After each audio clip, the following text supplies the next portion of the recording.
అలానే మనం బాబాయ్ గారిని కూడా ఆ హక్కుతోనే కరెక్ట్ చేయాలి.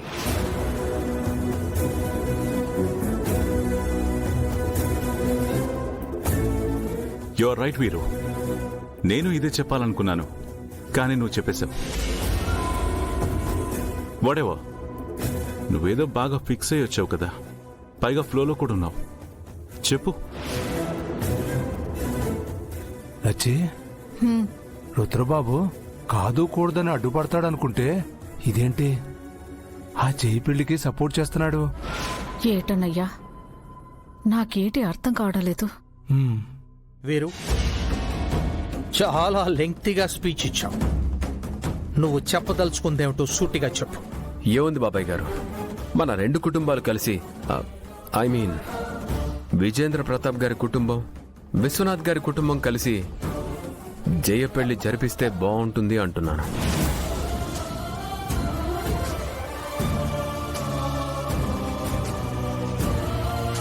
మీరేం ఆలోచిస్తున్నారో నాకు తెలుసు. మీరొక మెట్టు దిగి మావయ్య వాళ్ళని అడగండి. కానీ ఒక తండ్రిగా మీ కూతురును మంచి కుటుంబంలో అబ్బాయికిచ్చి పెళ్లి చెయ్యాలి అనుకుంటారు. మీరేం ఆలోచించకండి, మీరు అనుకున్నట్టే జరుగుతుంది. నేనే స్వయంగా అత్తయ్య మావయ్యలతో మాట్లాడి విజయేంద్ర ప్రతాప్ గారింట్లో వాళ్ల చేతుల మీదుగానే ఈ శుభకార్యాన్ని జరిపిస్తాను.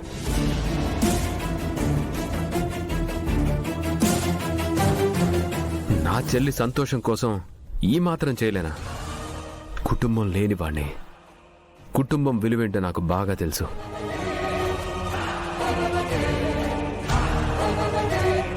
అవును మామయ్య, వీరుకి కుటుంబ విలువలు చాలా బాగా తెలుసు. పైగా నిస్వార్థమైన మనిషి. మా ఇంట్లో పెద్దమ్మను ఒప్పించాలి అంటే వీరు తప్ప ఇంకెవ్వరి వల్ల కాదు. మీరు జస్ట్ ఓకే అనండి. జయ నిశ్చితార్థం దగ్గర నుంచి అప్పగింతల వరకు బాధ్యత నెత్తి మీద వేసుకుని వీరు జరిపించేస్తాడు. మీరు హ్యాపీగా ఉండొచ్చు.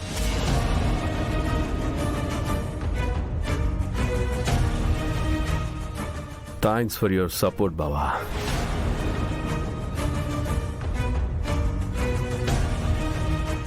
బాబాయ్ గారు సైలెంట్గా ఉన్నారంటే మౌనం అర్ధాంగీకారం అనే అర్థం.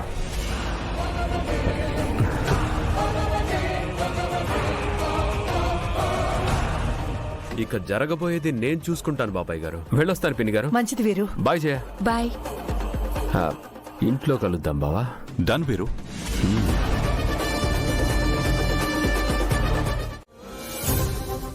సార్ ఆగండి సార్, మీరేం చేస్తున్నారో మీకు అర్థమవుతుందా?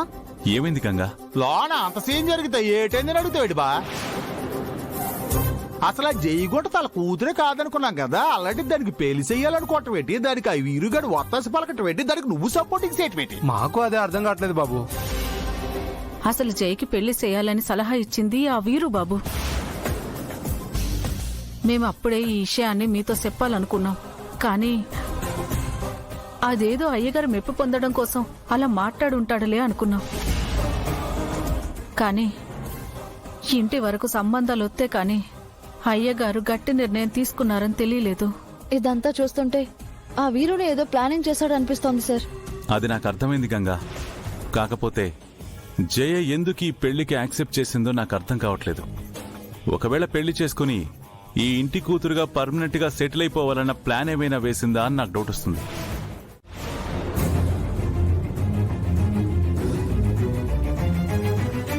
మన కుటుంబంలో సుధా పిన్ని గారు కూడా ఒకరు. సుధా పెళ్లి చేసుకుని వెళ్లిపోయింది వీరు. తనది ఈ కుటుంబం కాదు.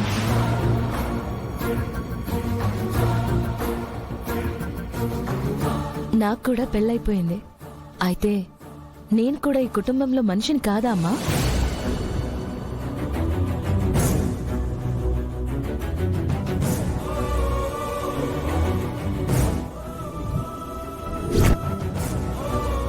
మనందరం ఉండగా పెద్ద కుటుంబం లేదనే కారణంతో జయకు పెళ్లి కుదరకపోవడం నా మనసుకి చాలా కష్టం అనిపించింది. అందుకే మనం అంతా ఒకే కుటుంబం అని తెలిసేలా జయ నిశ్చితార్థాన్ని మన ఇంట్లోనే మీ చేతుల మీదుగా జరిపించాలని సుధా పిన్నికి మాటిచ్చాను. వీరు ఎవరిని అడిగి మాటిచ్చావు?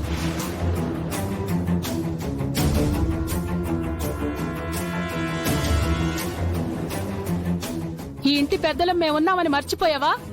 లేదా నువ్వేం చేసినా ఊరుకుంటావనుకున్నావా? లేదు అత్తయ్య గారు, ఈ రెండు కుటుంబాల్ని కలపాలని నేను ఈ నిర్ణయం తీసుకున్నాను. ఎందుకంటే జయ సీమంతాన్ని సుధపిన్ని గారు తన చేతుల మీదుగా జరిపించారు. నేను ఆ రుణం తీర్చుకోవాలి.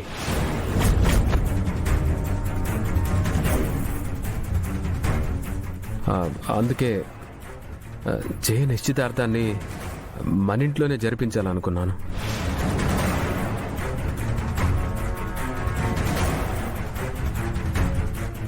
నా ఈ నిర్ణయం మావయ్య గారు కాదనడం నాకు తెలుసు. మిమ్మల్ని ఒప్పించగలననే నమ్మకంతోనే మాటిచ్చాను. నేను ఈ నిర్ణయానికి ససేమిరా ఒప్పుకోను.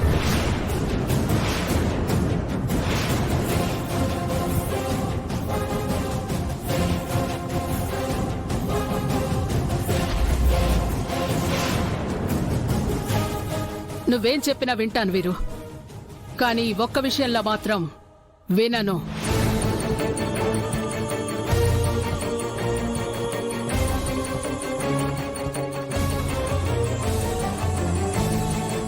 ఒక నిమిషం పెద్దమ్మా, ఇక్కడ జయ నిశ్చితార్థం ఎందుకు జరగకూడదంటున్నారో నాకు తెలుసు. ప్రీతి సీమంతానికి మీకై మీరు ఒక మెట్టు దిగి అత్తయ్య వాళ్ళింటికి వెళ్లి వాళ్ళని పిలిచేలా చేశారన్నది మీ కోపం.